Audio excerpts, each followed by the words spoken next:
Good morning! Welcome back to the Breakfast Club. I'm so happy to see you this morning.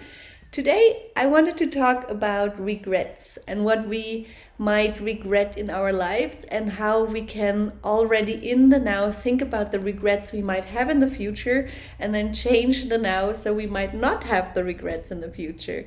And maybe you saw this little book that was out there a couple of years ago by Bronnie Ware. She's a palliative care specialist, so she had a lot to do with people dying and talked to a lot of people shortly before their deaths. And then she wrote this little book on the 5 regrets of the dying to give the ones that are still alive some hints on what regrets are most common and most usual of people shortly before their deaths and how we can use those regrets and also ask ourselves, maybe we are already regretting them now, and now that we are still alive, we could actually change little things to make us more happy, to make our lives more fulfilled, to be more ourselves. And the first regret she's mentioning is that it says, I wish I had the courage to live more up to myself and less to the expectations of others, or something along the lines. And I think that's a very important one. I wish I had the courage to live more true to myself and less to the expectations of the others. And this is a very strong one because we all know that, and we already talked about that yesterday, that sometimes we don't live up to our expectations, but we live up to the expectations of other people, of our family, of our friends, of the media. We think we have to be some sort of this, of that, fulfill a certain image or have projections for ourselves, and we don't really think about what is it that we honestly truly want from our lives and how we want to live. And I think that's a very important step, to live true to yourself and less to the expectations of the others, and think about and sit with it, what is it that I truly want to do, and let go of what the expectations maybe are from the others. The second one is where she says, I wish I wouldn't have worked I would not have worked so hard. I wish I would not have worked so hard. And that's also something we all know, that we think we have to work super hard to achieve something and work super long hours to get somewhere and prove that we are the best or prove that we can do things. And at the end, it turns out actually we would have gotten to the same goal with maybe half the time and half the work. So that's the first thing. And the other thing is that it's closely related to the first, that sometimes actually we don't necessarily want to do the work, but we think the work is expected from us, and then we work really hard to prove something or to get approval from other people. But at the end of the day, it didn't really matter, right? So all the work you put in, and also to put so much time into things that are work. So if you feel that you have to do it and it's not closely related to what you actually want to do, but it feels like something you have to do, it feels like work rather than pleasure, then maybe you're also on the wrong path. And the fourth thing I can think of when it comes to not to work so hard is this old story of if then. I know that for myself. So as soon as I work this hard, then I will be happy. Or as soon as I have a job where I make X, Y, Z money, then everything will be well. Or I work really hard now, so I have a lot of spare time later. And we know that from a lot of people, they work really hard to have a certain amount of money, to have certain kind of lifestyle in their pension, and then they're in pension, and then they don't have a lot of time left. So to work really hard to have something in future, I'm not sure if that is always the best idea.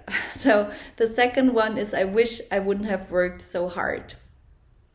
The third regret she mentions is, I wish I had the courage to express my feelings. So I wish I had the courage to express my feelings. And that's also something I think we all know, that sometimes we are just not true to ourselves and we play a role, or we don't say anything at all.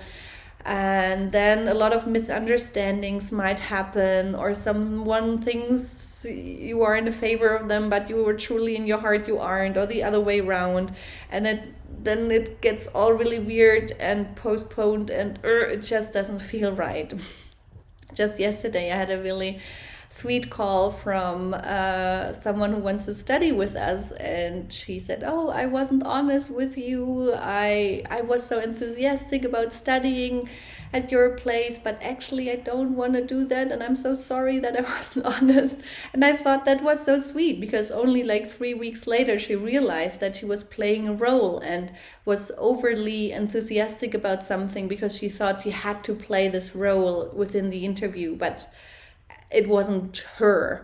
But sometimes we do that and we don't express our true feelings, and then we just realize decades later that maybe it would have been the right step to show someone that we love them, to be open, because at the end of the day we are hurting ourselves, because then we have all these regrets in ourselves, in the side of ourselves, and we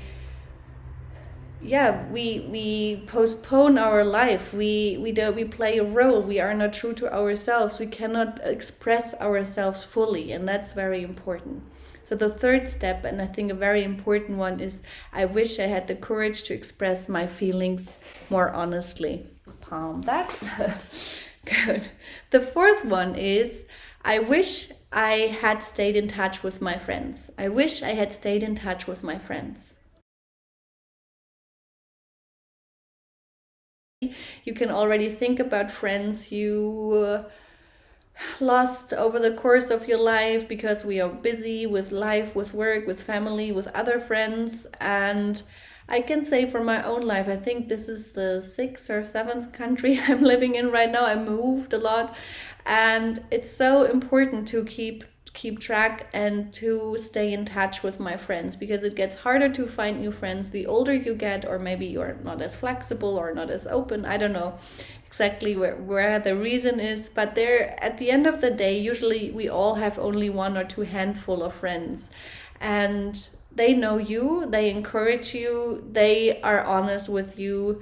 You can totally be yourself. You choose them. It's not like family, and they are rare. So make a habit of calling your friends, even though you might not be able to see them right now, and keep in touch, because that's a bond for life. So take enough time for your friends. That's the fourth one. Make more time for your friends. And the fifth one, and I think that's probably the biggest one, is I wish I had let myself be happier. I wish I had let myself be happier.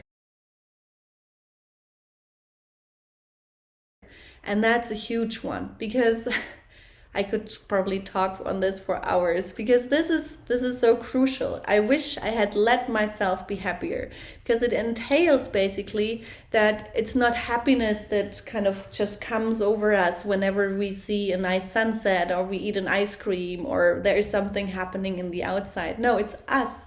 We are letting ourselves be happy, or we are not letting ourselves be happy. We are letting ourselves be mad, or we are not letting ourselves be mad. And there's nothing wrong with being mad, or there's nothing wrong with being happy, but it entails that we are responsible for our feelings. It entails that we can generate the feelings ourselves. We are the boss of our emotions, and it's great to have a range of emotions and live them when it's according to the situation. And it's good to cry, and it's good to be mad, and it's good to be angry, it's good to be sad, it's good to be bored, but it's also good to be happy. So we can spend more time being happy and allowing us to be happy, and also not postponing the happiness to, I don't know, when we are in pension, when we are older, when we are this, when we are that.